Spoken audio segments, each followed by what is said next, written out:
thinking of things I could talk about tonight for the topic, and I thought, what am I proud of? What have I been proud of? And of course, there are things that feel like bragging if you say them, things I've done. I've always been proud of my past running, for example, but I talked about my first marathon at the very first event of this group. And it's a long time since my last marathon. I'm proud of accomplishments in work on various jobs I've had, all the way from getting NASA rocket scientists to conferences or coming up with the idea to have ex-prisoners speak at a prison chaplain's workshop. But yeah, none of those just felt like quite the right thing. And then it came to me. I'm really, really proud of Pride. And by Pride, I mean the Footscray bar, in which I'm super proud to be a shareholder of. Its name is Pride of Our Footscray, and yes, the acronym is intentional, and it's part owned by some 200 people, members of the local community and members of the LGBTQI community. So I'm going to tell you the story of how Pride Bar came to be and how I came to be a shareholder. First of all, 8 or 9 years ago, I was at a dinner at a local hostelry, and my friend Nick brought his friend Lindsay.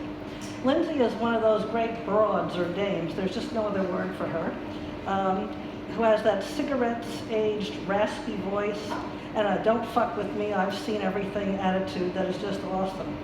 Coupled with her short, spiky gray hair and more front than Myers, she's a force to be reckoned with, and we hit it off right away. A few weeks later, she invited me to come to a monthly breakfast get-together that she went to, which was called Bitches Who Brunch.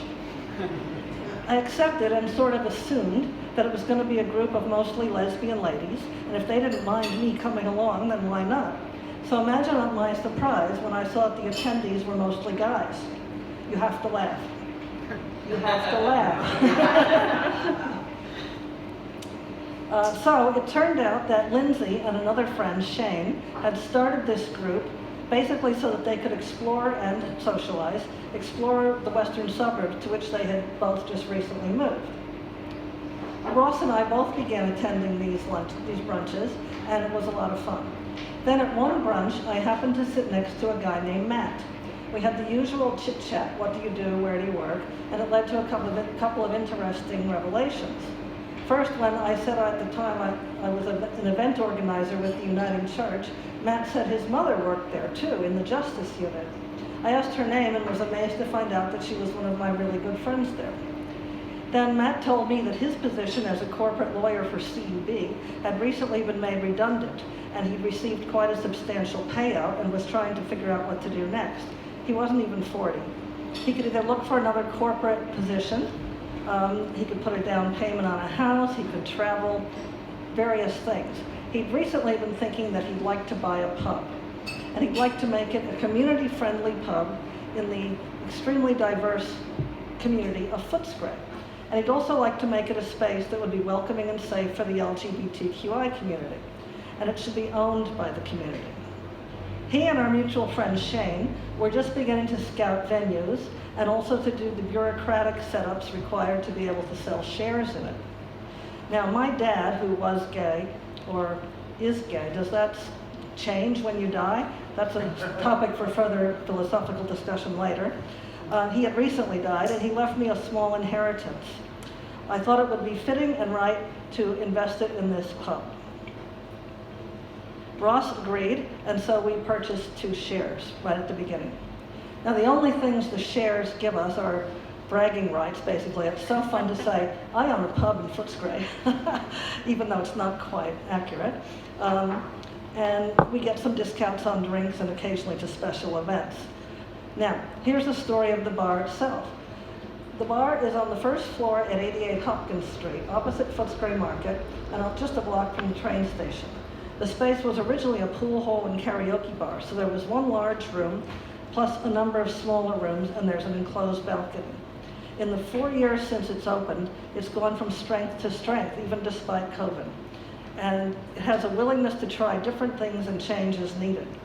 The two smaller rooms were initially rented for karaoke and also gatherings of small groups, and there were special sports events in the pool room. Trivia nights ran for a while once a month, but drag bingo was much more popular, so took over. They had various other things, a Friday night, women's night, or university students' night, and other events which came and went. Drag nights stayed. A poetry night still happens once a month on a Tuesday. Live bands come in on Friday nights and have proved so popular that the bar is now also listed as a nightclub.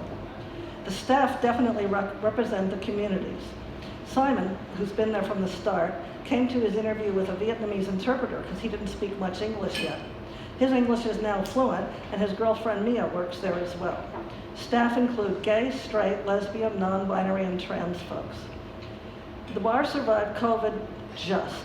It kept as many staff on as they could, but some, including Simon and Mia, weren't eligible for JobKeeper, and yet also weren't about to return to their countries of origin since they were establishing lives here.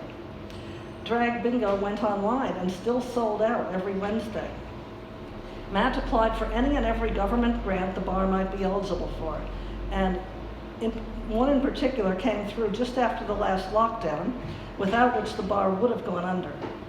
Matt's put a lot of his own money in, and staff and others have worked inside the bar to restyle and reinvent it.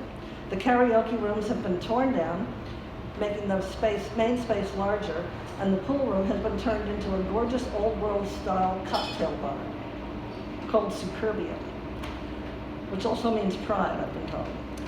Recently, I brought along some friends who hadn't been to the bar before, and on a night when there was a drag performer on stage. The table across from us included Pacific Islander, Indian, and Aboriginal cross-dressers and some trans folks, and the table behind us was a hen's night full of straight, white, Anglo 20-something-year-olds.